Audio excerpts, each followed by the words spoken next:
thanks for joining again on our Wednesday night stream for Rollin with the Crohnies. We're here this week with James of Savage Gymwear UK, and he has just asked if anyone who's watching who knows him, can you all just please put in the comments that you've arrived safely, basically. Well, we're just waiting to see if any of those comments come in to make sure you're here. I just want to say a massive thank you. I've had so many messages this week. We've had our first subscriber the other day. We're now officially on 69 followers, which all my lad mates will be very happy to know, because apparently if I got to 69 I'm getting a special surprise, but it's too rude to air apparently, which I'm a little bit concerned about. So thank you. We are actually trying to get to 100 though.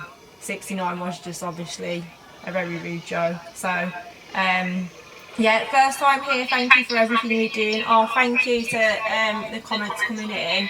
I have received a few thank yous and stuff earlier as well on Instagram, so if anyone who's been sending those through joins today, I really appreciate all your comments and everything coming in. I do try to get back to you as soon as possible, but there will be a delay from the next few weeks now because I'm going back to work, so it'll be in between that. But I do really appreciate it, and obviously Crohns and Colitis constantly sharing my stuff. If anyone does join and wants to ask questions at any point, drop them in the comments and I will read them and get to them as soon as I can. And yeah, I hope you enjoy, and obviously if you haven't already, please follow and help us get to 100 followers. Right, should we get started? Right then, James, do you want to introduce yourself to everyone? Hi everybody, I'm James. I'm the owner of Savage Gymwear UK. 29 years old, and I've had IBD for the last 2 years coming up this April, actually. Cool. Right. I say cool, but it's obviously not cool, but it is what it is. Yeah. So tell us a little bit about how you got diagnosed. So it's actually back to the actual very beginning, because I went into hospital the day after my 20th birthday. But it started about 6 months before that. Completely randomly as well. It wasn't something that I'd known of historically in the family. It was just, started feeling stomach pains. At the age of 28, having a couple of beers and a curry, you're likely to feel some stomach pains. So it was feeling towards, you think of it. And then it progressed sort of week by week. I just felt unwell and just rotten and just not myself. And at the time I was working a job where I was travelling on the road now, so I was working like 1,000 miles a week. Lots of service stations, as you can imagine, and it just got progressively worse from there. And then it really kind of hit home when I started to lose blood. I go into too much detail, there was blood, and it became a bit like, but I turned a blind eye to it, and I kind of regret it now. But do you mind me interrupting and asking, because this is sort of a problem with a lot of people, but I do think it's more of a problem with men to ignore signs of like blood and prostate and stuff like that. Do you know what I mean? Yeah. We're not very good at it. I live with a nurse as well. She's my future wife is a nurse, and she was trying to stage an intervention every time she saw it. And oh, bless her. No, I'm fine. I'll be alright. I'm fine. I regret it 100%, but you are right. Yeah, perhaps it is the mentality of most of us. We are the weaker sex, I would say. We know what's going on. I wouldn't go that far. But we I just didn't think anything of it. I just kept putting it on. And then it really got quite painful, to the point where it wasn't something I could bear anymore. I don't have to put the car over it. I physically couldn't just sit there anymore. It was awful. I was some days at work, but again, didn't do anything. Just carried on letting it happen. And that happened for quite a while. I went to see the GP. Eventually, they gave me an examination and said, you're fine, it's a cut. And I thought, alright.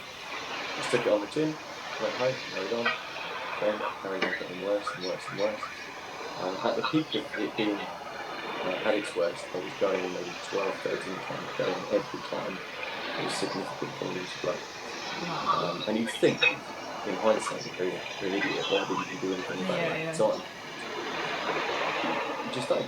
It's really quite surreal thinking about it. It was stupid, yes, but at the just kept putting it Was off. it out of fear or just thinking it would go away, or? Busy life, Yeah. work, children, commitments, things you have to do. Like, I didn't have time to stop. So all the while, between the times it wasn't painful and I wasn't losing blood, I just Back to carried on. Yeah. So, which was stupid, but at the time it was the way life was. Yeah. So I ended up seeing the GP 3 times, and every time they were like, "Oh no, you're fine. Just stop sending me home." Even with the blood? It showed photos. That's scary, that is. Yeah. Take matters further now, but yeah, 3 times I saw them, and on the third time they prescribed me Bustopay and sent me home again. Bustopay you could buy over the counter in Sainsbury's. Yeah. You know, not paving away from medical units there. No. So yeah, very much. They took a sample as well, but I didn't get the results until I actually been hospitalised several weeks later. Turns out that the results that I had were extremely accurate. I should have been hospitalised several weeks before. So what happened? Did they lose them? Did they just not? They just didn't tell me. I didn't know. So there was something called a calprotectin test, which medically trained, but as far as I know, they're a measurement of inflammation in the stools. And mine was something like 3,000 or 4,000, which is 7,000 more than expected. Yeah, so mine, so they took mine a few times, but because mine originally was only ever always just over, they'd say, oh, you've probably just got a bit of, I don't know, you might have took ibuprofen and thrown it off a bit, or you might have done this or done that, and they'd be like, oh, it's only a little bit elevated, don't worry. So every time they did mine, because it was only a little bit over, they never really flagged it as an issue until it obviously went quite a bit over it. It's quite shocking because as any member of the public feeling unwell, I know you know your body, but when you go into the situation, you're looking at a medical professional and saying, and you trust them. I'm not right. And even when they get results, it's quite scary. But it's not to take everybody in the same way. Yeah, no. This particular instance, they had the results that could have had me seen sooner, and they didn't.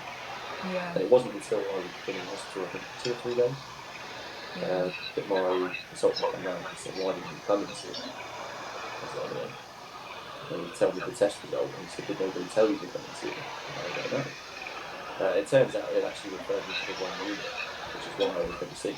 I mean, you can call it, most negligence, you can call it a mistake, but it was me with that price. Right, it's neglect, isn't it, really, let's face it. There's no easy way to put it, it's neglect. Yeah, it was an experience, for the least. But yeah, it led up to my 28th birthday, when I had a family and friends down here. I wouldn't eat, I couldn't eat. Had a couple of beers, I just wasn't feeling by it, and everyone kept seeing me in the room, and the same process was happening every hour. And the day after they did stage intervention, and it's like, just take yourself to hospital and see what they say. And jokingly, I was texting my other half, you know, and he said, oh, I'll be home in a few hours, I'll check me out. So I was to bed, and it kept me a week. Wow. Yeah, it definitely escalated. Because when they walked me upstairs and put me in a bed and said, stay here, something's happening. Wow. But it's an awful experience. It's all well and good. I mean, I run it quite quickly, but that was 6 months of pain, 6 months of blood loss, 6 months of interrupted work. I know people have suffered much longer, even years, without anything happening. But looking back, it was a very painful 6 months. Naively, I should have listened to people before then. I should have done something sooner. It wouldn't have changed the outcome, I don't think, but I wouldn't have had to suffer as long as I did. I saw many people. So with mine, I kept getting told mine's mild, so it wasn't quite as severe as the pain you'd be experiencing, but it's very much painful as well as having a few other health issues as well. And originally, when they first finally was like, right, she's complaining all the time about her stomach, I think it took quite a few visits first, and then eventually was like, right, nothing's working, like the same thing as you, bust the palm. They even tried me on antidepressants to see if that would be like an anxiety stomach related issue.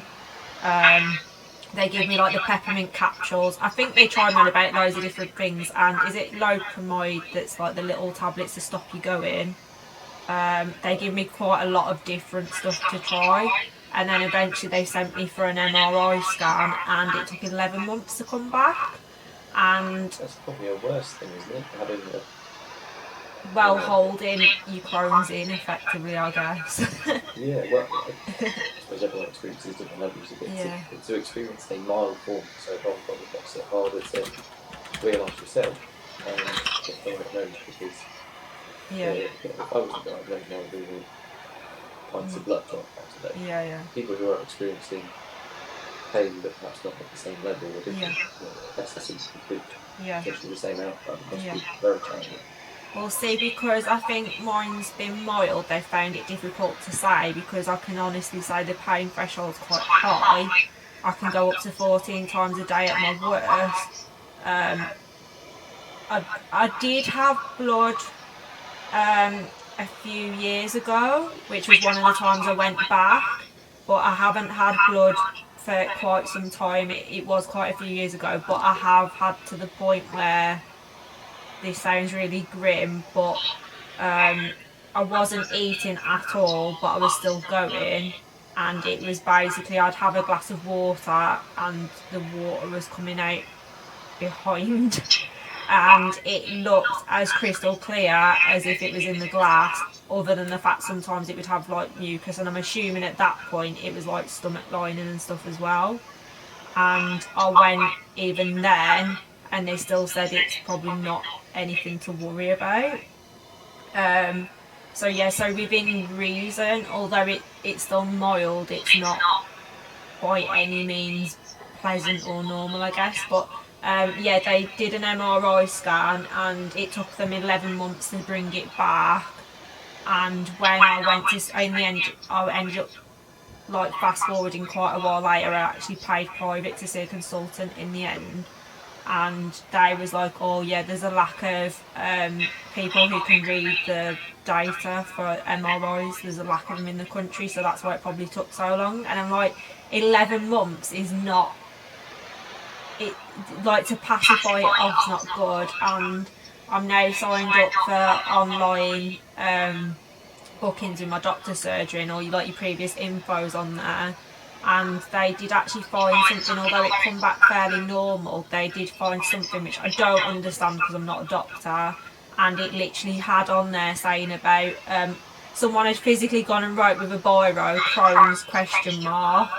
And scanned the document in, and that was in 2015, and I didn't get my diagnosis until late last year, 2020. And so someone had obviously flagged back then that it was sort of borderline, like this could be this, but it might not be, and then they've just turned around and gone, yeah, you're fine, it's IBS, it's probably stress and anxiety. And so they can diagnose it and deal with it really quickly. I don't understand why it takes such a slow pace to get to that point. You think that the symptoms would be relatively obvious by now. Yeah. Certainly the amount of people that have got it, you think there'd be more catching on. Well, it could be this. Well, and knowing what people go through, yeah. the test should be quicker to put you through it to find out. Well, they only really flagged it up for me because basically I wasn't very well. It was almost like I'd had a cold and it had just triggered it all off. And in 2 weeks I'd lost 1.5 stone. And basically my mum was like, you might have a chest infection, you're ignoring the doctors, you need to go, you haven't been. And cut a long story short, I was passed from pillar to post, and they basically turned around and was like, you definitely don't have a chest infection, but at the time I was having nosebleeds every day for 3 weeks, which was actually not related, but at the time they thought it could be. So the first thing I was actually tested for was leukemia, because it's in my family as well, because they flagged up I'd lost 20% body mass, and obviously I was losing blood, and I was covered in bruises on my legs, which obviously I now know is a sign of Crohn's, and anemia. and I've always suffered with anemia, and anemia is in my family. We've since found out there is actually 2 people in my family with Crohn's, but I've only actually found half that out too late for the whole thing. But yeah, I'm just going to quickly read some of the comments. So I can emphasise with James's story, especially with the regrets about not doing something sooner when noticing blood and more pain. For at least a year and a half I was convinced I just had something like a food intolerance, and I've never heard of Crohn's or UC before, so I just brushed it off. And we've got very proud to see James on here. I'm a brand ambassador, and my husband Ray has Crohn's disease, and I know how difficult it is to talk about it, so well done, James. And someone else has put, I agree with James, I put my symptoms to one side for a year. It's quite scary how many people are actually saying that you've discarded symptoms, or like in my case the doctor was saying, oh, it's IBS, so within reason you trust what your doctor says, and you might think, no, this isn't quite right, but the more they keep insisting it, you just think, oh, I'm a bit of a nuisance, therefore I'm not going. And like I say, I didn't go to the doctors for like 2 years for any health reason really. It got to the point where I was like, oh, worst case, I just power through stuff. So because you get to the point where you just feel, oh, I'm a bit of an inconvenience, people need it more than me, and really we should, like you say before, we know our own bodies really, so if it's not right, it's not right, I guess. Yeah, I think most people in society will not want to be a burden on the NHS. Yeah. You know, unless you're physically dying or you have a broken leg or something that requires you to be in a issue. Most people just can't deal with it, suffer out and move on. And this is one of those things where you shouldn't do that. A little bit hypocritical for me to say, since I did it for 6 months, but in hindsight I wish I hadn't. I think there is an element of embarrassment. I talk about that from personal experience. This is something that I'd never experienced before. It was a new thing to me. Never broken a bone in my body, never been to any anything other than the wrong drug right out. But genuinely quite fit and healthy. So when something like this hits you, as it does with most people, because I suppose they haven't found out where it comes from, and it's usually not caused by the ailments. You kind of get a bit shell-shocked with it to say, it's not really happening, it will blow over. Which, again, is easy to say now after the event. At the time, I wish I had a platform like this with other people, which I didn't know what it was. I had no idea what Crohn's was. I know a friend of mine had it from school. I kind of just went, no idea. It didn't matter to me. As awful as it sounds, it didn't matter to me. So I think it needs to be talked about a lot more. I think the awareness of it is quite scary, and the fact that people are doing the right thing and talking about it, it's not, it needs to be more. And I think if I was advised to myself 2 years ago, I'd have got myself in the headlock and never dragged myself down.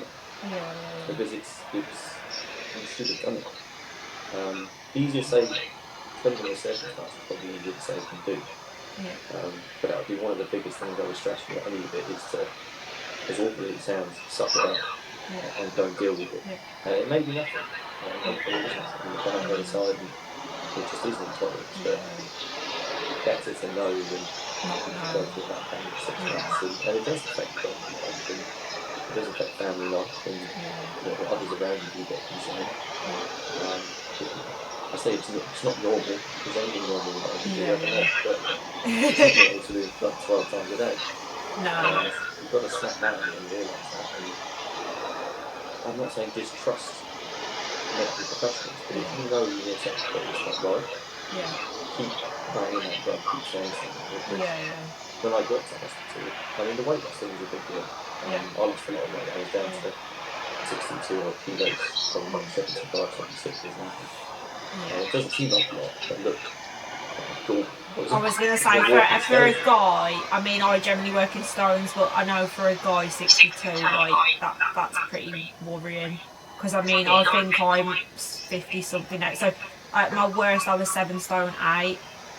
And it's took me a year and a half, but I'm now 8 stone 8, and that's after like steroids, and I drink 40 juice, and I do try and be a bit more strict to eat a bit more as well, but it's took me over a year and a half just to get that to that point. Thankfully, because they made me see a dietitian, I said to her, I don't like anything that tastes like milk, it makes me feel sick. And they prescribed me with 40 juice, which is basically the same thing. but rather than it being like milk based, it's actually like a juice based. And it's like strawberry and blackcurrant, so it's almost like or orange or whatever. And I just drink them. They wanted me to do 2 a day, but I don't mind doing 1 or 2 if it's a day when I'm at work and I've struggled not to go and eat. But I'd rather try and eat food instead if I can. But I struggle with like vitamins and stuff like that unless it's something the doctor prescribes me with. If I was to go to like Holland and Barrett and pick up like vitamins, within about 2 weeks once they're in my stomach it just feels like someone's ripping the stomach lining apart, and that's with literally all forms of vitamins, whether it be iron, A to Z multivitamins. I've tried cod liver oil and stuff, even like with the vitamin D and stuff, and it's all basically just like I don't even try. I'd be better off trying to just get the right food. But food is a massive problem for me still. I've only just started to reintroduce foods back in because of not long coming off steroids and being absolutely terrified because they sort of made me feel like it was something I was doing, I guess. So over time it's like, because you're constantly being bad, you just assume that it's the food you're eating, and it gets to the point where everything's making you bad. So you just like cut it down to what foods you can hold, which for me was like bread, chips, crisps. In fact, I'd literally go all day, eat nothing, have 3 bags of crisps in bed, and then go straight to sleep. And my mum would hit the roof, going, basically it's like you're getting some form of anorexia or something. And I'd be crying, going, I literally, this is all I can eat. I don't want to eat anything. I feel sick. Blah blah blah. And then we go, well, the pain's coming from the fact you're not eating, and then I'll be going to the toilet even though I'm not eating, and it was like a never-ending vicious cycle. And then you've got people breathing down your neck because obviously they love you and they care, but to them they just assume that you're just neglecting your body, but you thinking like, I can't really eat this because I can't take the pain and the constant keep going, I guess, because as well, isn't it? yeah. Going through that 6 months. Yeah, even not knowing what it was. even now it's very hard to think as food anything more than fuel. And even if you get like a craving for say like cheesecake, I can easily talk myself out of it, going, oh, but it could make you bad, so do you really need it? So even now when people say they crave food, I can easily turn cravings into a negative anyway. So it depends on what level of your journey you're at, isn't it?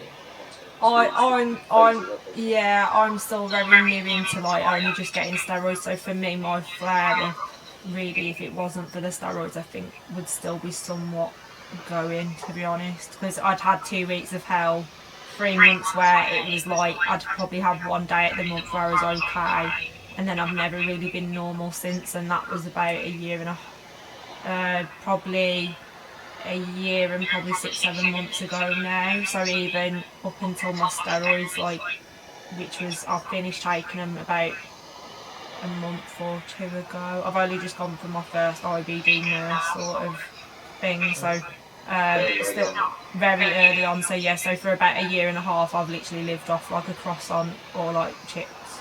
That's it. I hope it does, we'll see. I really do hope so.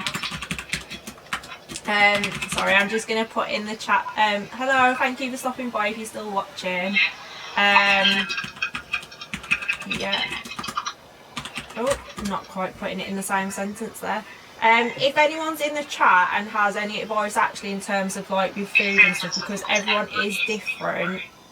I know some people say that they can eat everything, and then other people say that they can eat nothing, and some people say it's just certain things. So if anyone wants to put anything in the chat with anything they found with that, that'd be really good. But yeah, going back to with like obviously you're getting your diagnosis, what sort of treatment path did happen then for people that are watching at home? So I got the diagnosis. They knew it was a form of IBD when I was in hospital. Still undiagnosed today. So I have undiagnosed IBD. I look forward to them telling me which one it is, but I don't think it makes a huge amount of difference. Not at this point, no. So we're already on the path. But they whacked in a load of prednisolone through IV, Yeah. 4 times a day, maximum dose Wow. steroids to get it under control, Yeah. which you think would be a good thing. Down the gym going, oh, they're hooking up some steroids, but they're not fun. No, not to put that strong that quick as No, well. and anybody who's been on prednisolone will know it's a very strange experience. They work, don't get me wrong, they do work, and I felt better very, very quickly. Which is like the before I lived Michelin those Man. things. Yeah, something like that. Yeah, not some steroids. And when I told my friends, they were like, oh yeah, that's interesting. But no, it did work, it did bring it under control, but the side effects for me, and I'm sure there are many, as I researched my re-hospital, was massive hunger, just constantly. I lived off, you know, the cereal Crave, the chocolate filled. I lived off that for like 2 weeks in hospital and the week before that. It was the only thing I did 3 times a day. Awful, don't recommend it, but it would not. So I was on prednisolone, and then I was moved off prednisolone, and I came out of hospital, got an OB at the start before I started having infusions, which I'll talk about myself. The prednisolone is really, and I know rabies diseases in the hospital, Michelle's had experience also, it turns you into the most grumpiest person ever. But not like your normal grumpiness where you're being grumpy and it takes you a bit of how to come out of it. You know you're being grumpy. It's almost like you're sitting watching yourself, like you're gaming your own avatar, and you're just being a grumpy, horrible person. So everyone around you, and you know you're doing it. And it's just really weird. It's just really, really weird. And everyone's looking at you like, why are you arguing? What's your problem? After a couple of weeks of taking the steroid doses, I came off it, and I felt fine, and I stopped feeling visible. But it was a really, really weird out-of-body experience, and it helped, but it was just, I'm a little bit really odd. worried if my friends are watching this at the minute, because I was actually on Encore, which is, I have to get Jen to pronounce it. It begins with B. It's the new steroid that's meant to only target like the intestines. I was on that, and it wasn't just like bad moods, it was mood swings. So a lot of my friends, when I was gaming at night, I'd be like, whoa, I feel really paranoid, like, because I live alone, and the entire time I've moved out, moved out nearly 3 years, and single girl living alone, and to be honest, I actually really like the peace and quiet, and all of a sudden it was like, I'm sure there was a shadow in that corner, I'm sure I heard a sound, like, I'm a bit, like, nervous, and I would have major bad mood swings where all my lad mates were like, oh my god, are you gaming with us tonight? Because, like, you're pretty grumpy. But then the next day, I'd be like, oh, I'm so excited, guess what? And, like, the slightest thing would be exciting me. So it was like I was bipolar and, like, get all schizophrenic. I don't know. So I do think that must be somewhat with most steroids, I think. I mean, mine was only mine was a mild dose, but around the same time they actually injected me into my ribs with so I've got like costochondritis in my ribs, so I had steroid injections put in my ribs whilst on steroids for my Crohns, and I was okay up until that point, and I think it was like a double whammy. And I don't know what type of steroids that he injected me with, but yeah, so I definitely had that. A few people have put out of body experiences on the chat. It makes you feel good in terms of your symptoms get subdued, but the other side of it, not awful side effects. I didn't experience an awful side effects, I don't know if anybody else did, but feeling hungry all the time is not necessarily a bad thing. No, but I was 6 months hardly eating and toilet 5 times a day, but and quite a nice choice of cereal. But equally, people around you are just looking at me, what on earth is wrong? And I think most, probably can't speak for everybody, but certainly my family really just kind of wound me up about it. When you move to England, then I'd be even more angry. But it would go really quickly, so it wouldn't last very long. And afterwards, I could apologise. And they would just brush it off. So, Did you get any moon face or anything like that? Because that's quite a popular one, isn't it? No, I couldn't sleep.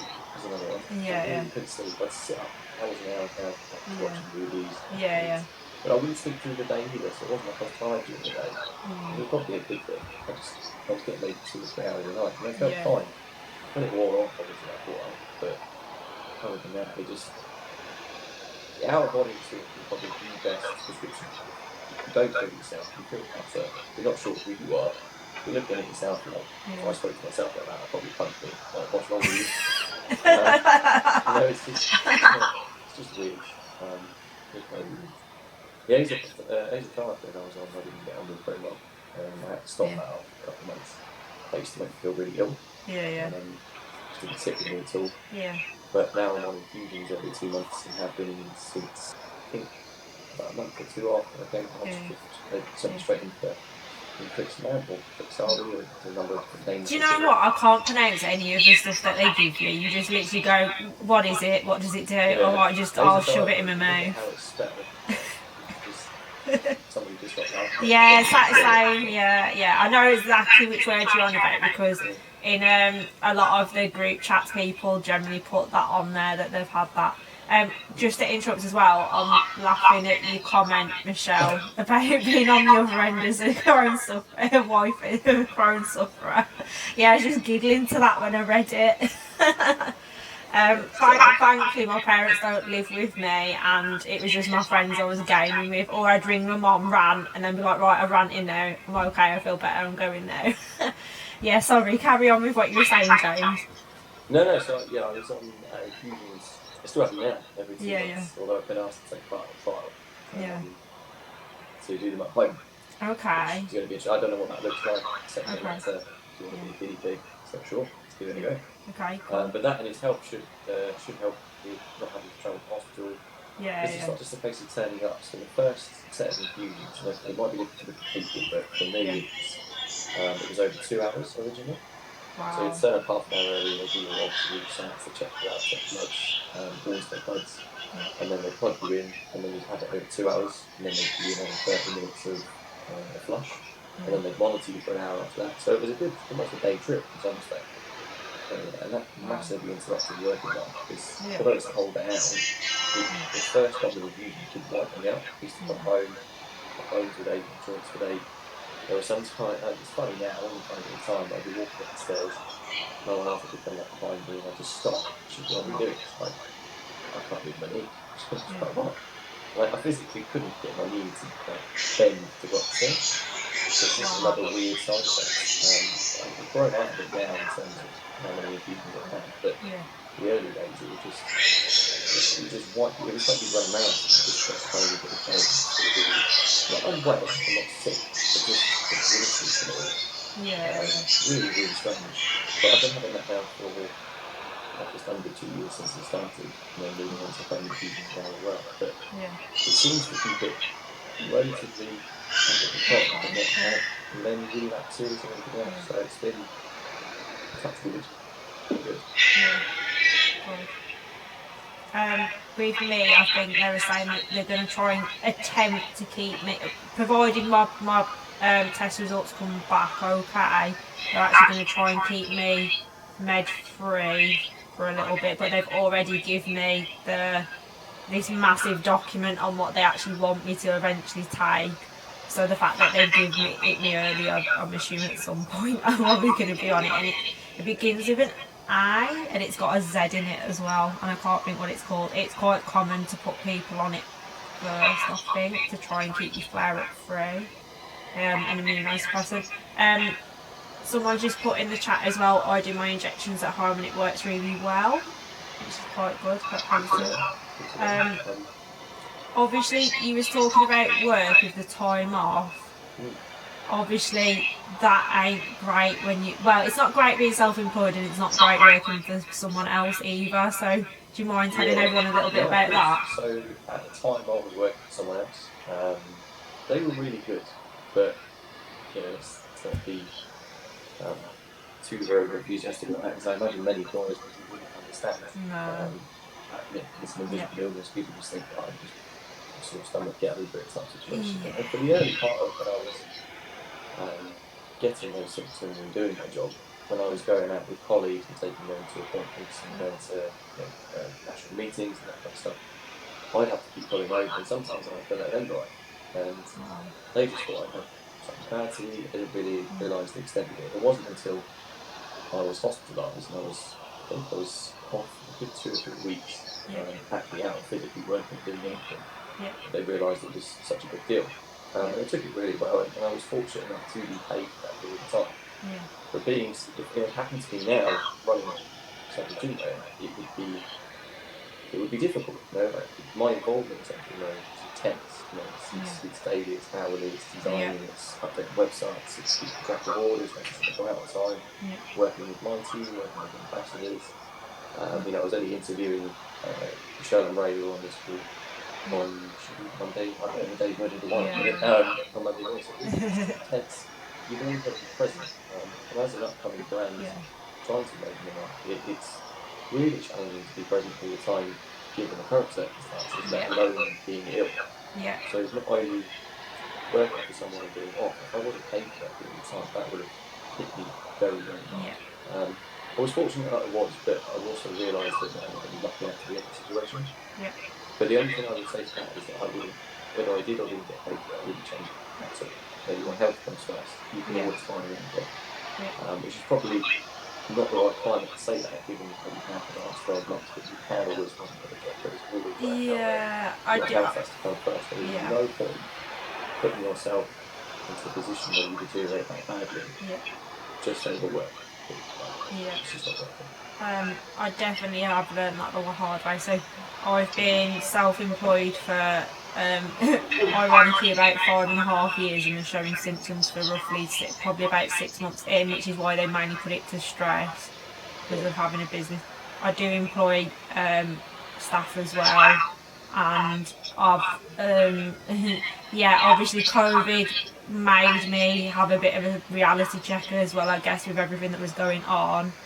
And it is very difficult because I don't think people understand just how hard running a business is anyway, let alone when you've got all those health problems going on. And like you say, you've got quite a few people that are coming to you looking for solutions to problems. And like I'm a hairdresser, so obviously I deal with a lot of clients, so I'd run my own column plus be overseeing everyone else's column, plus obviously like same as you doing appointment books, social media, marketing, making sure all my clients are happy, making sure everyone else's clients are happy, getting in touch with like staff and their problems, and like their life becomes your problem because like it's just one of that. You become like basically almost like a babysitter and a counsellor and a boss and a bit of everything. And obviously their livelihoods are in your hands as well, because obviously if you can't go to work and they can't go to work, there's a lot of pressure there. And I am someone who would do a 12-hour day, not eat breakfast because I was that knackered, I'd rather have had the sleep. So not eat breakfast, I can have an extra 10-15 minutes in bed, go to work, not have a chance to eat lunch because I just wouldn't book one out, and if I tried to have one, someone would need me. I've gone just for a wee, and it's rare that I can even... My team at the minute are great, I must admit, but I've had periods of time where basically I've gone literally just for a wee, so 2 seconds, and I have knock on the bathroom door. Sam, such and such needs you, blah blah blah, we've got this phone call, someone's come in saying they need blah blah blah, and I've literally had 3 people stood outside the door just in 2 minutes when I've had a wee, and I've probably done just a normal 8-hour day, but not with a break. And that is my only time where I've actually left the shop floor, and you still don't get any peace from it. So to obviously have your Crohns on top of it, and I must admit I did ignore a lot of mine and just put my weight loss down to the fact that I was constantly back and forth on the shop floor, not eating that much. And I went back last lockdown and I'm still really bad for it. I've known this happens a lot, that one of the team will go and get me a 40 juice out of the fridge, pop the straw in, and I'll be doing a colour, and basically they'll have put it on my colour trolley and I'll just be sipping my 40 juice as I'm painting my floors there. So even though I haven't got much better at going and having food and breaks and stuff, but being in such a fast-paced industry, it's very hard to, because you need to digest the meal, otherwise you feel sick. So I think I am probably going to be a bit more liquid diet and simple snacks going forward.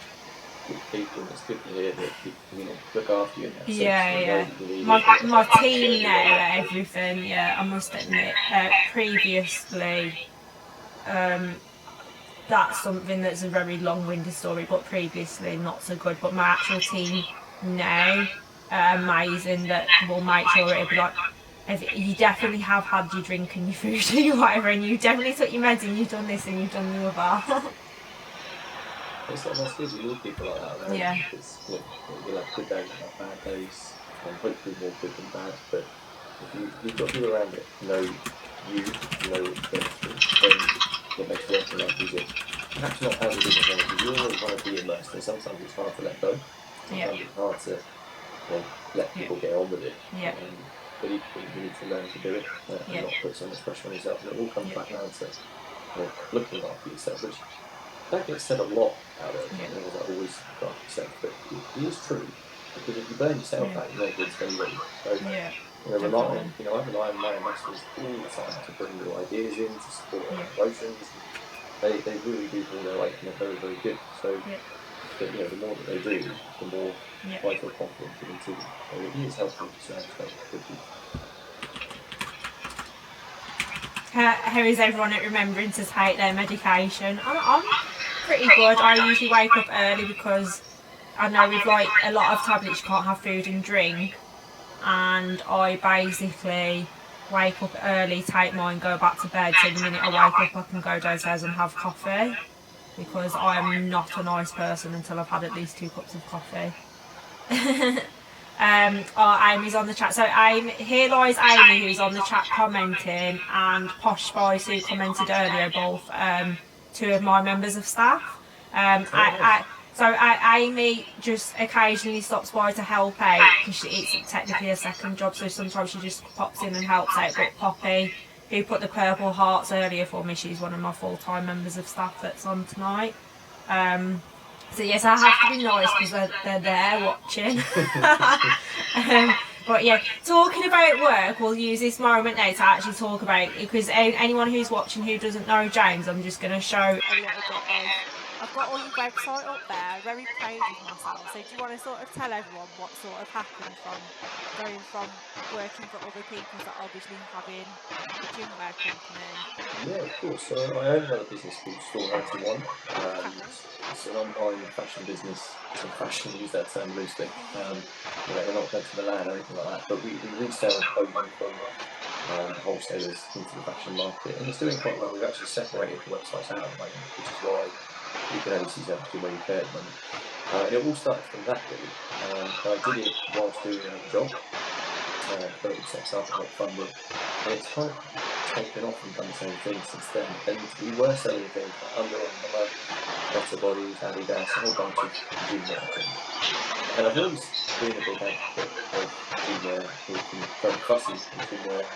I've always enjoyed exercise, and I really wanted to create my own Gymwear brand.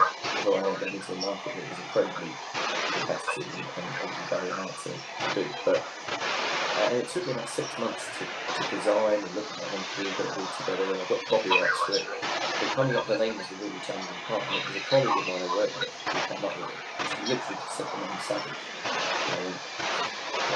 That's it. I don't even know why. I don't know any kind of wonderful story behind it. It was just, that's the name. And then from there we started making the designs, getting unique, and that's the word Savage, how we A and the B, that's how the 2 A's is B's upside down, so it was a little bit different. But even the logo is 2 of the A and the B pushed together.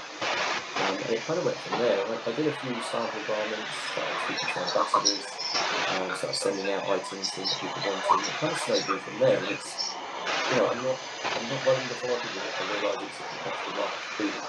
But equally, it's been gathering pace quite quickly. And the ambassadors that are on this call have really helped as well. I've just taken on another 7 this week alone, from all different backgrounds. Yeah. Well, there's Ray and Michelle there. I was going to say, after these other people that talk about them on the street, I know you have took them shops and put them on my street as well. Yeah, so they are. So they all wanted to be sponsor an event. the weekend ago, no, last weekend, weekend before, 22nd, 28th, so they're climbs, for those of you who aren't local, so I'm in a place called St. Catherine's Hill. It is a big hill, make no mistake, it's 133 steps up to the top, and then they're 133 back down. And then, sorry, 333 over the time, you just over the equivalent of Everest. And they did it in 22 hours, and I think it was something like 177 steps. So for me, they're utterly bonkers. It was not my idea at all, but they did a pace over 800 pounds of point across the UK and way who is when they sat there on left or right from the picture and it was software by people. So they're really, not only are they great ambassadors for the business and really support the brand in terms of your ideas, but being quite closely linked to Crohns as well, it's good to have someone on board who gets it. And you can pick up the slack with things too, you know. I don't know that, I just told them that now. But no, they're brilliant. They're brilliant. Really good.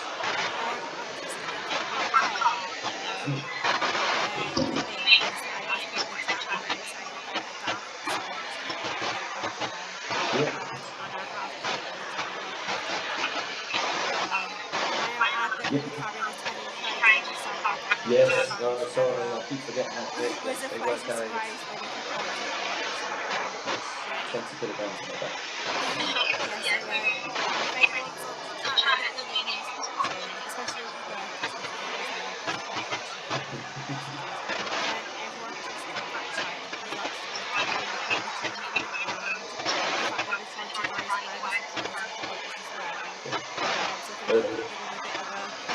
The Just Giving page, just going to share that in the chat. I've got a Just Giving page. I think it's still open this week.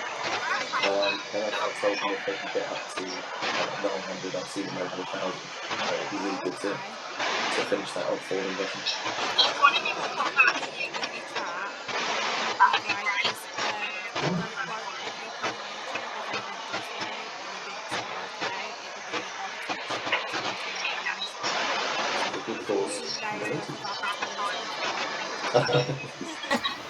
So, putting us on the wrong one.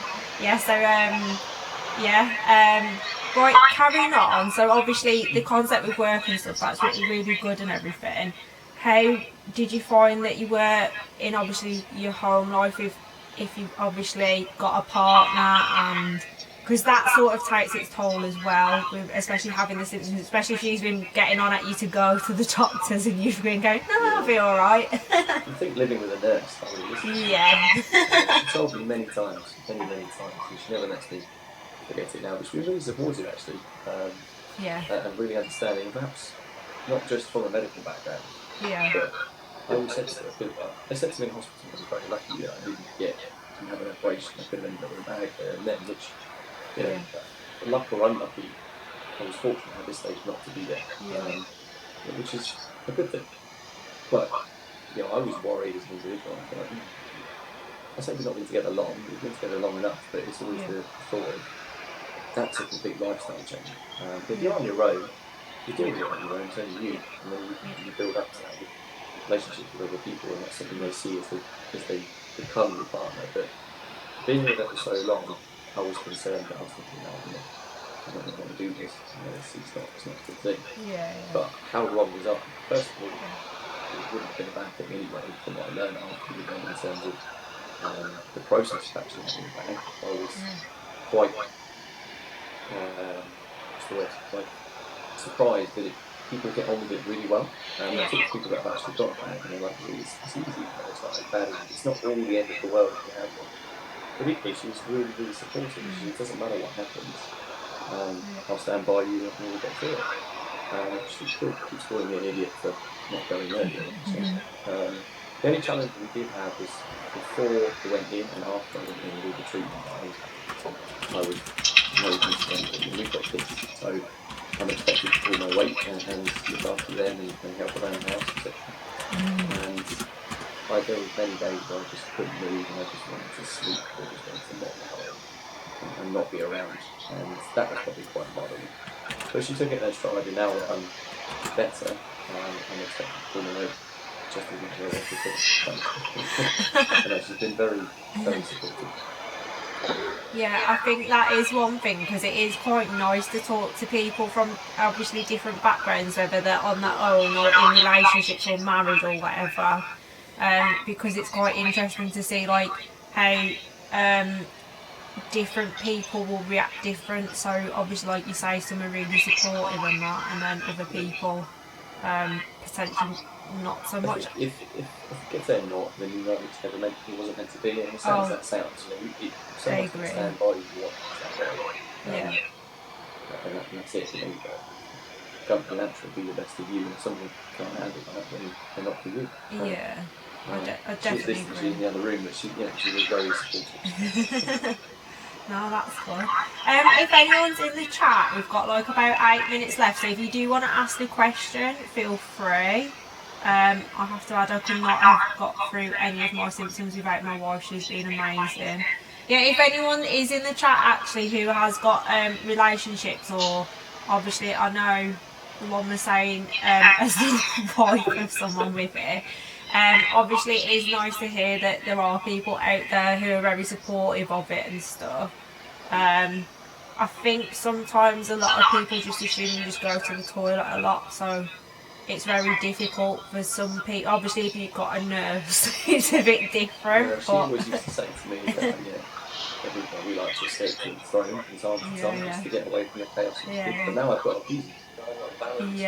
Balance. It's used to take a time out. No, I wonder, put a question to who's listening, whether it's equally as challenging looking for relationships. I could imagine if I wasn't with anybody having to, it's probably not a very easy conversation to have. It's not first date chat now. But I imagine that's quite challenging. I don't have to be in that situation, but I wonder if anyone else can. I've had a partner, but it's been a month since I've been diagnosed. I don't really have an opinion yet, but she's been amazing in the diagnosis process. That's good. I can be quite naughty, so sometimes I like to just wind people up for the fun of it. So at the time while I was going through half of my diagnosis process, I was with someone. I'd been with them 8 months, and it was a lot for them to take on. And as much as I thought the world of them looking back, it definitely, I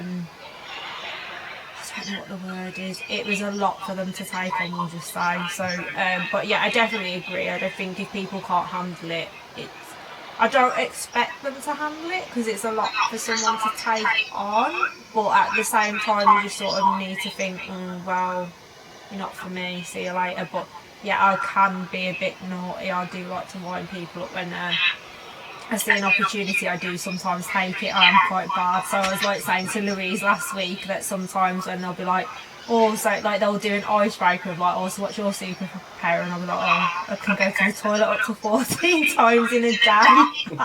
And then it usually just goes quiet, or they're just like, okay. So I am a bit of a wind-up merchant. I do like to get a reaction out of people, which is probably not the best. The funny side of it, which is probably easier to say now coming out the other side of it. Everyone's at different lengths in the journey, but equally, as I said to you before, it does get better. And there'll be people that know that now, and there'll be people that know this is the end. It's not the end. Like, whether it's relationship-wise, or whether it's your own personal health. Just got to see it through. It might take you a year, it might take 6 months, it might take 2 years, but it does get better. And that's for whatever stage you're at. And you've got to see the funny side of it. And I remember I told you a story when we first caught up. I was hoping you'd bring this story up, because I didn't want to mention it. Oh, that's made me really happy, that has. I'll tell you the story. One of my ambassadors know this story, so I'll never hear the end of it. So, as many of you will be aware, you get up for this one, but when I went into hospital, they had to put a camera up there to have a look, but they didn't tell me. So I went in the second day, and they bought me a curry little thing that evening. I guess they didn't know it at that time. A mild one, but still. And I ate that, and then literally within 5 minutes of finishing, I had pudding, milk, jelly, or whatever. And this lady came in and basically took my head off the wheel, brakes, and was like, we're going to sigmoidosis? I don't know how to pronounce it, sigmoidosis, or whatever it was. Yeah. I had no idea what it was at the time, so she wheeled me to all these corridors and said, yeah, cool, might be wearing any clothes in the gown. And I said, what am I doing? She's like, oh, you're getting a camera. Now, I'd heard that they can give you painkillers or they can basically knock you out until you can be fine. Okay. So I asked them, when I was changing into my wonderful shorts and a bit bolder, right? Can I have whatever it is you give me? And she said, when did you last eat? I was like, literally as you do every day. She was like, yeah, you've got to at least be food free for 4 hours. Because I was that much, like, we just going to have to crack on. So they gave me gas in it, but that made me feel sick, so I didn't actually have anything. So going to this room, there's a little lady in the corner, I've got the other the doctor man with the big camera, and then this quite attractive young nurse. And I was thinking, okay, we're just going to go with it, dignity around the window, and it's crack on. So I have to roll over on my side, do what I need to do, and afterwards, coming back out, by the way, it doesn't hurt, I did watch it, it was very quick, but, so she's on the side holding my hand with the gas in it, and I look at this, it's very attractive, I told her my favourite, and I put this camera up there, and it all comes out, and obviously when she came out, there was a bit of residue, and I'm laying there on the side, presumably just cracked myself, and the doctor's now come around to speak to me while the other lady was doing what she's doing, and I said, I just interrupted and said, can I just have some tissue to clean myself up? It was really awkward, I felt like a baby. And she went, no, she'll do it. So the little old lady from the other side of the room came over with a glue towel and was just mopping me up.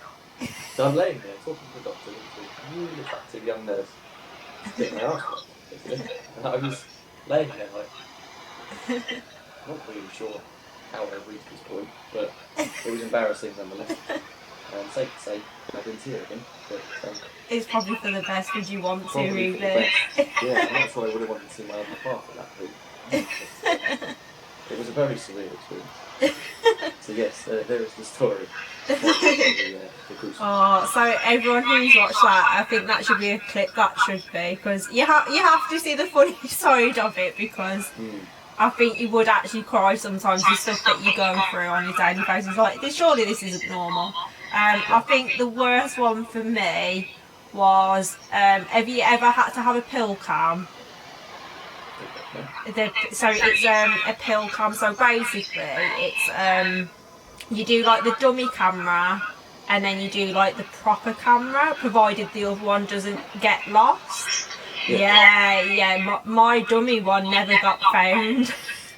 So I ended up getting passed from pillar to post, and yeah, it never got found, and in the end they did tell me it was moving, but it probably would just get dissolved. And when I went to swallow the actual practice one, which is an operation to get out if it gets stuck, by the way, I swallowed it, and about 2 minutes later she went, yeah, that last one never probably come out, because with Crohn's, when you've got inflammation, it narrows the tube, so it makes everything a bit more slow to get through.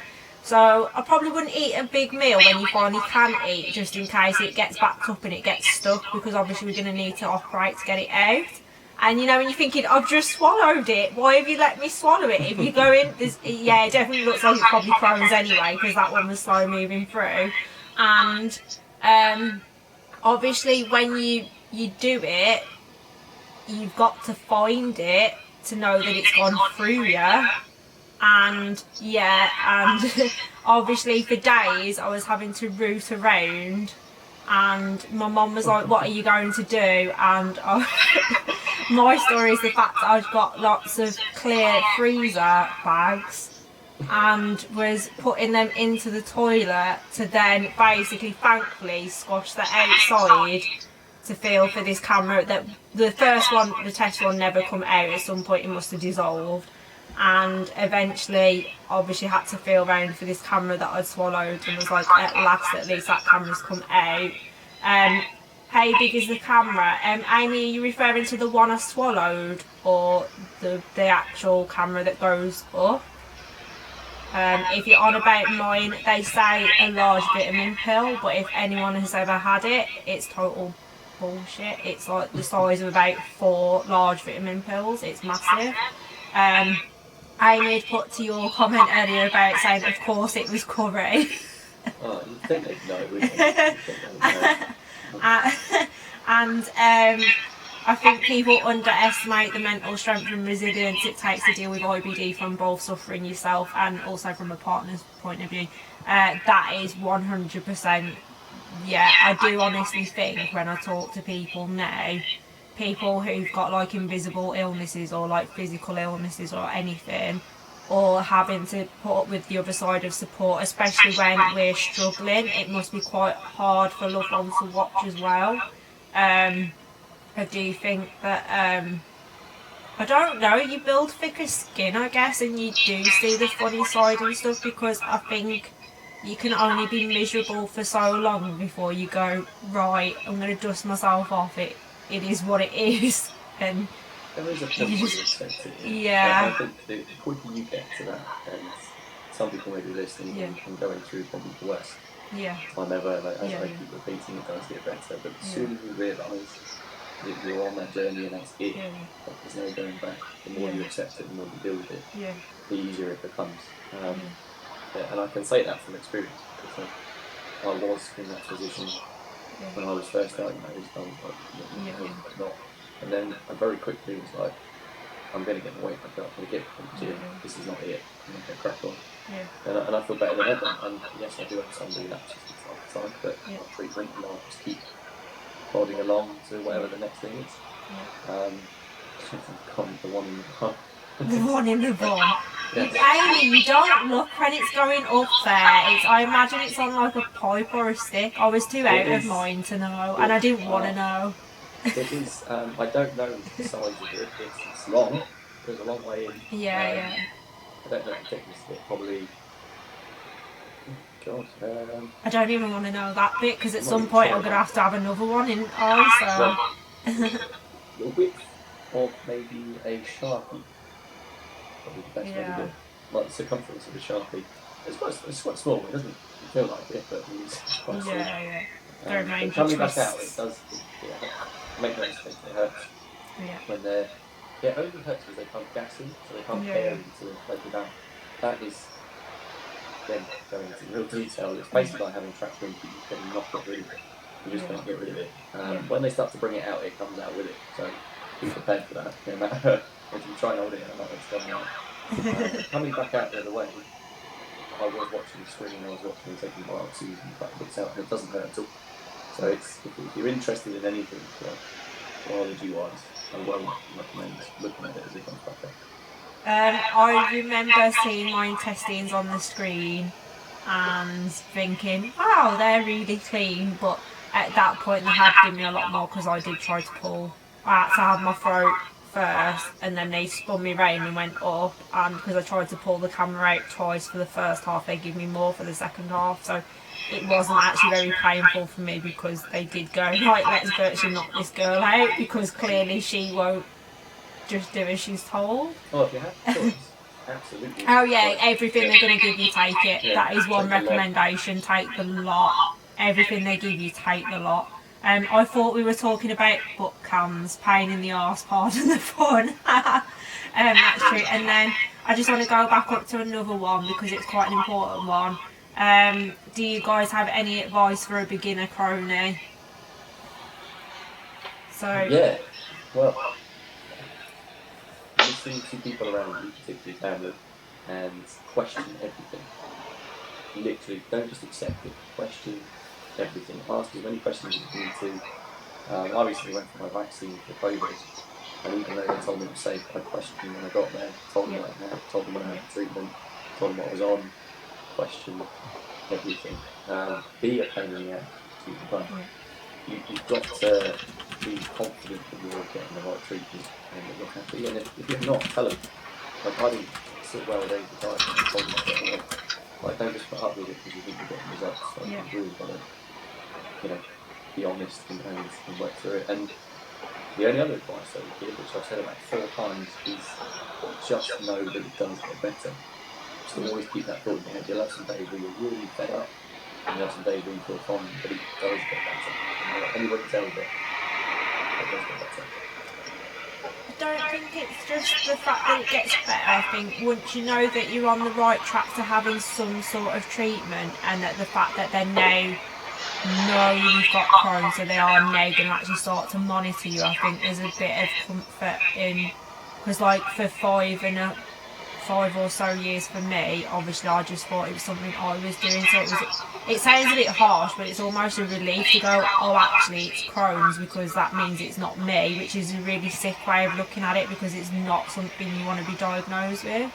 I think it's because you don't know where it comes from, is also challenging. It's Yeah. not like do you have the inflict it on yourself, because they don't know where it originates from you.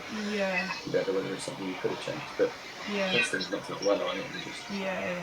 accept it and be positive about it, which I realise is harder said than done, especially if you've been suffering it for as long as you have. Yeah. Coming off, that will have an impact on you. Yeah, definitely. But maybe a sense of relief that you now know. Excess acid can cause burn, the water washing helps, and the barrier cream can help too.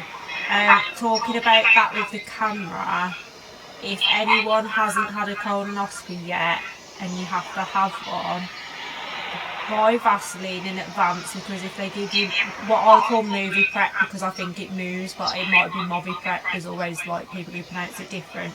But if ever you need to have that before a colonoscopy, get yourself a lot of Vaseline in advance. Put it round before you drink it, because I promise you're going to wish you had, because that's one thing, when I saw it I was like, nah, it'd be fine, I don't think it'll be that bad. Oh my god, it was horrific. So yeah, you definitely can't sit going for ages after, as bad as it sounds. What was your experience with the MRI though? So people with that water treatment, then that was probably another thing outside of it. I didn't enjoy that at all. So when I had my MRI done, I went in and they just told me to drink the 2 litres literally there and then, ready to go in. And I'm not sure what it was they gave me, but they put a little bit of squash in, and I don't even think I drank 1 litre of it. It was the sort of drink that, where it's so powdery that as you're drinking it, you almost can like feel yourself wanting to vomit back. And I didn't even drink a litre of that. Whereas movie prep, usually they give you a lemon one, which there's a guy, in fact it's saved on my notes actually, if anyone wants to read it, I'll try and put it on Instagram one of the days.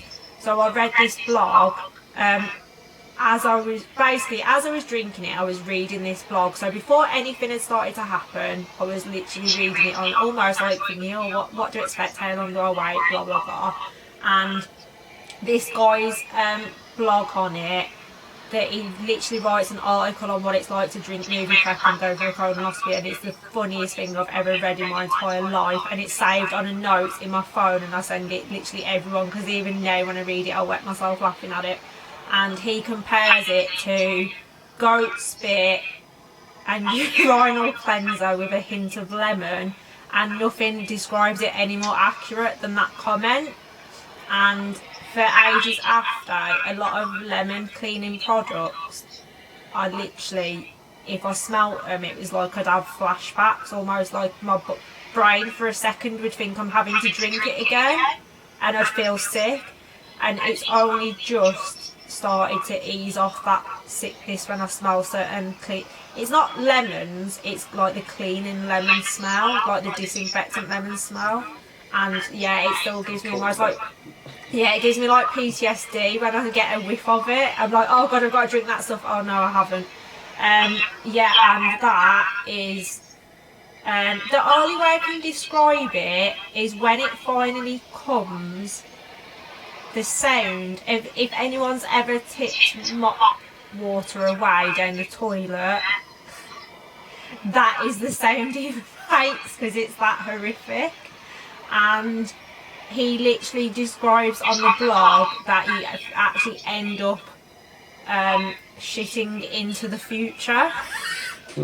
And basically you need a seatbelt for on the toilet. Literally anyone who's got Crohn's can all admit that you know what diarrhea is like, you know what being's bad like.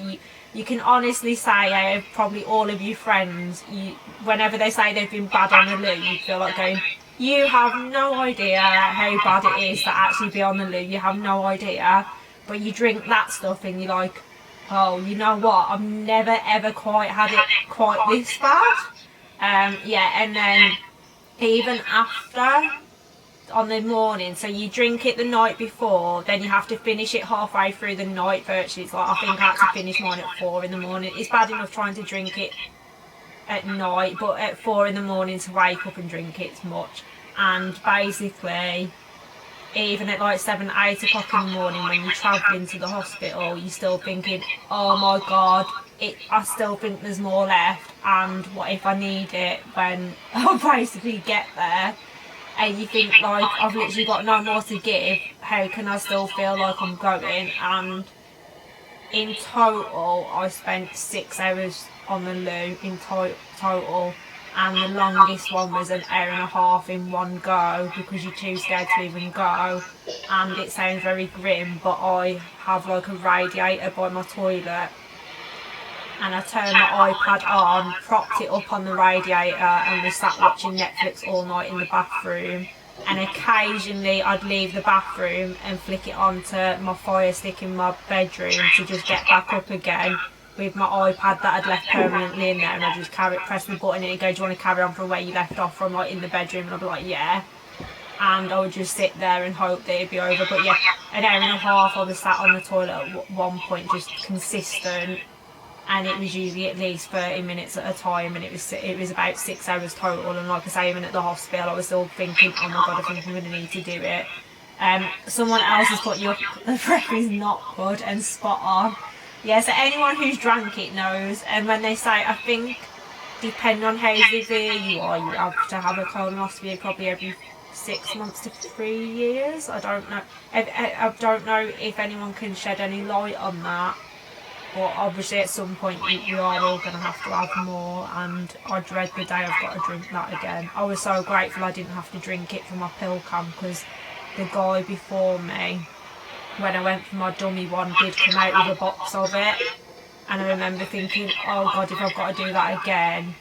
And thankfully they said because of how often I go, I didn't have to drink it, and I felt so bad for the guy before me that I'd got out of it, because at the time they were saying on average how often do you go, and even on a good day I was still going 6 times a day.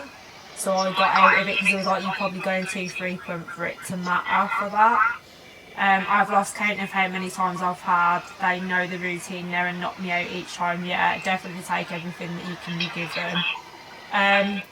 Right. Yeah, everything they give you, take the lot.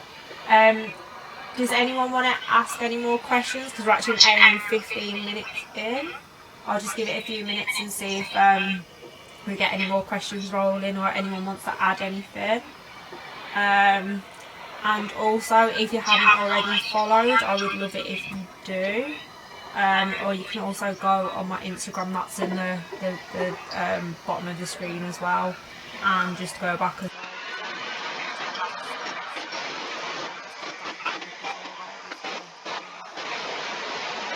what's your Instagram handle as well? It's at Savage Gymwear UK, isn't it? At official _ official. Gymwear, yeah. Okay. Cool. Yeah. Does anyone want to speak or forever hold your peace? If not, we're going to wrap things up. Okay. You guarantee I'm going to start to say bye. Oh, how do you talk yourself into going to the gym?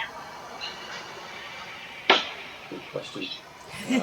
The post that you saw actually on the previous slide is I just talked myself into it. It's very much the truth. You know, you can either pick one day or day one, and it's not just a cliche thing, but I haven't actually something collective, something from where we've just got to begin. We've just got to start. So like I was an average gym guy before I was diagnosed with Crohns. I was getting healthy, I was running, I was trying to stay healthy. And when I lost all that weight, I could hardly pick up a weight. When I came to hospital, I had arms and spaghetti. I just couldn't carry anything. I knew that I could, because I used to do it before, but anything I picked up was too heavy. But it was just got to keep going, just got to start and find something that was good for your rhythm. Find something like weight training, good for you, running, good for you, you know, rowing, whatever the exercise is, find something that you're going to have to play and just keep at it. And it's like anything, training for exercise. There'll be days where you just don't want to do it and you don't. Just forget that and keep going. And before you know it, you get healthier, not saying progress, but physically healthier, and you feel better mentally. We actually teamed up with a website called Action.uk who are NHS endorsed for mental health blogs, and they're big advocates of that myself. It does help with mental health. And that plays a big part in Crohns because you're actually supporting service. Sounds already alluded to with the liquids you've got to take with never end And poking through freezer bags. It's a normal thing to do. It's like watching monkeys off, isn't it? It is, yeah. But you're going to go through things that are not normal. You get to get out of the comfort zone. So get used to being out of your comfort zone. You do that with exercise as well and put yourself in a position to do this again. And it'll become easier and easier and easier. It will become easier. But you've just got to start. It's the only advice I can give you. Make a start and don't stop. Talking about the gym stuff as well, does anyone on the chat or anyone at all, because so basically I also have like this problem with my rib that I was on about, and I had to see a rheumatologist, and he was checking all my other joints while I was there, and he literally bent my arm like back and whatever, and he was like, oh yes, we can tell you've got Crohn's because of all the muscle wastage, and I was a bit like, oh, okay then. I mean, don't offend me or anything. But yeah, obviously with exercising and obviously with Crohn's, does one, anyone get muscle wastage, and two, is there any form of exercise or whatever or suggestion you can give to help combat that a little bit, I guess? My experience is exercise is a broad term, isn't it? Yeah. You know, everyone who associates exercise in the gym with very heavy weight. And it's not what it should be. Yeah. It should be an exercise, as I say, an exercise that you feel comfortable doing. Yeah. But you go for a walk every day. That's exercise. Yeah. Even lifting light weights or anything, even body weight exercise, absolutely any kind of version of exercise is only going to be good for you. And you've got to build up slowly. I've never noticed necessarily muscle wasted. I think when I lost a bit of weight, then I'm quite fortunate in my diet. I can do things like protein shakes. I can't, they make me so, literally I drink it and I'm so bad straight after. Everyone has their different tolerances. So you've got to know your tolerances. Not only in food, but in exercise as well. Balance. It doesn't mean you're going to be running a marathon. But equally, you've got to make a start and then you'll adjust it as you move forward. Someone said you got muscle wasted is a bit harsh, but He was so nice as well, and I didn't have the heart to go, oh, that's just offended me. Thank you very much. Yeah. You've got to find what makes you happy in terms of exercise. Don't force yourself into something because you're never going to commit to it. No. Just reading some of the comments again. Also get a travel bits. The excessive. Oh, okay. Sorry, I've read that one earlier. I've lost count of how many I've had. I've read that one as well. Living with. I don't get much choice. No exercises help me immensely. I've got a question. This is Amy. Does drinking alcohol make the condition worse? In moderation, you're alright.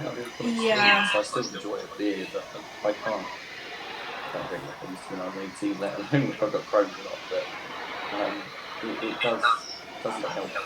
I think it depends on where you're at that moment. So I give up alcohol for a year and 5 months until I finally got treatment because of having ulcers. Drinking alcohol, so alcohol on open wounds is never going to be painless, is it really? So I think in remission, maybe, but I do know some. Moderation.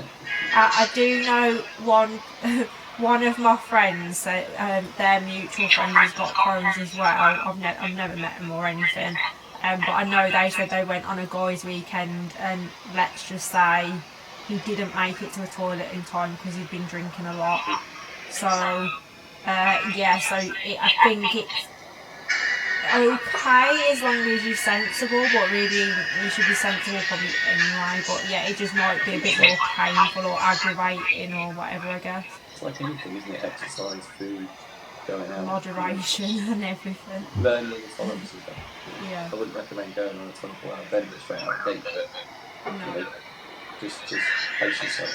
I can tolerate a beer or two, but then I am at a different stage. I say into a vision, but I've got good treatment.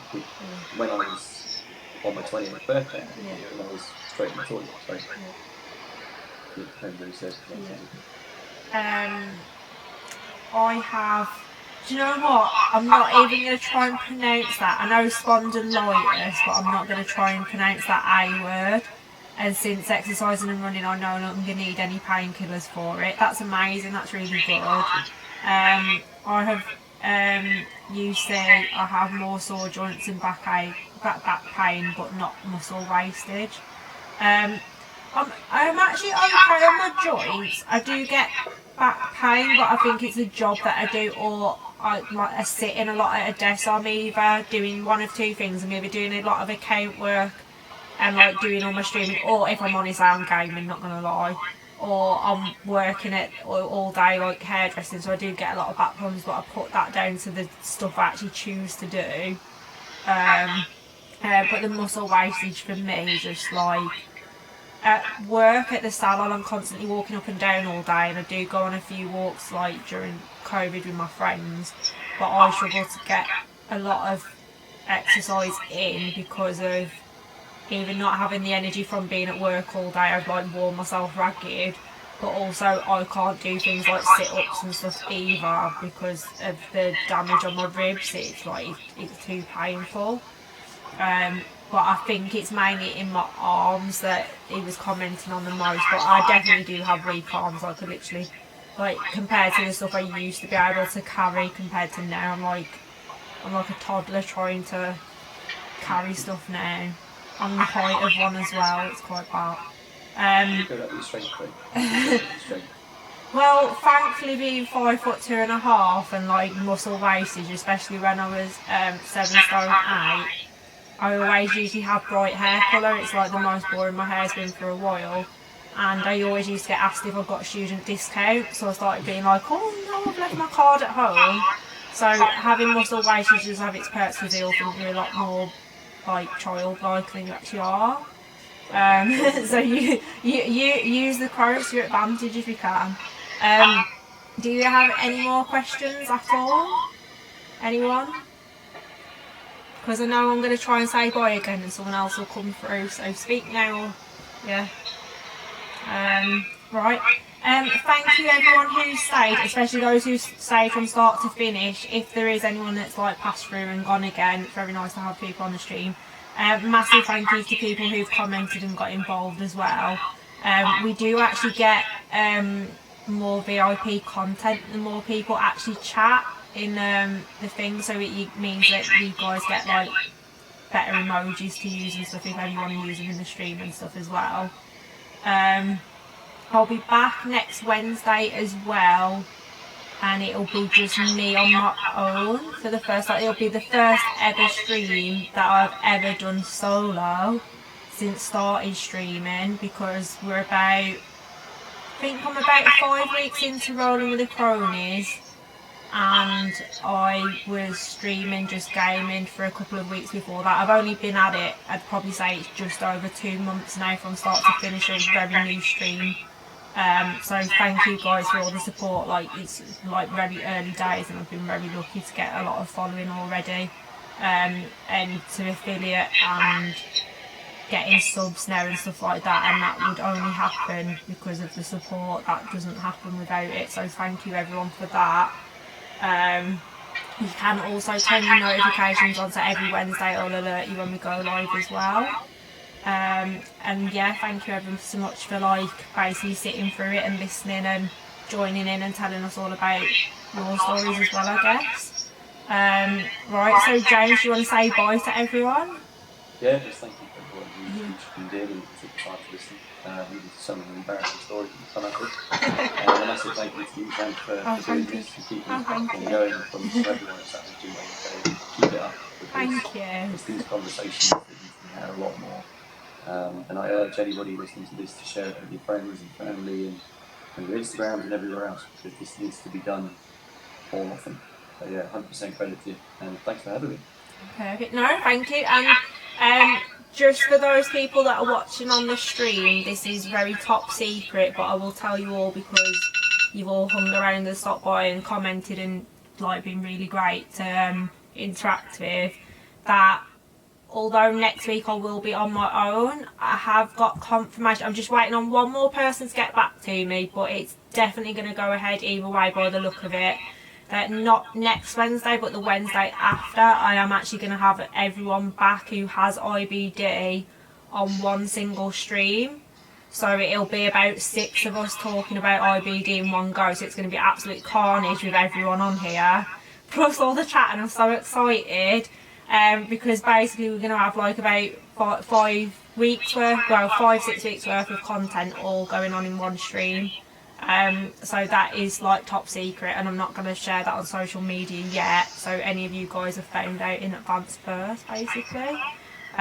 So yeah, so thank you ever so much, and thank you for coming on as well and chatting to us. And right, we're going to sign off now guys. Thanks again. Bye. Thanks,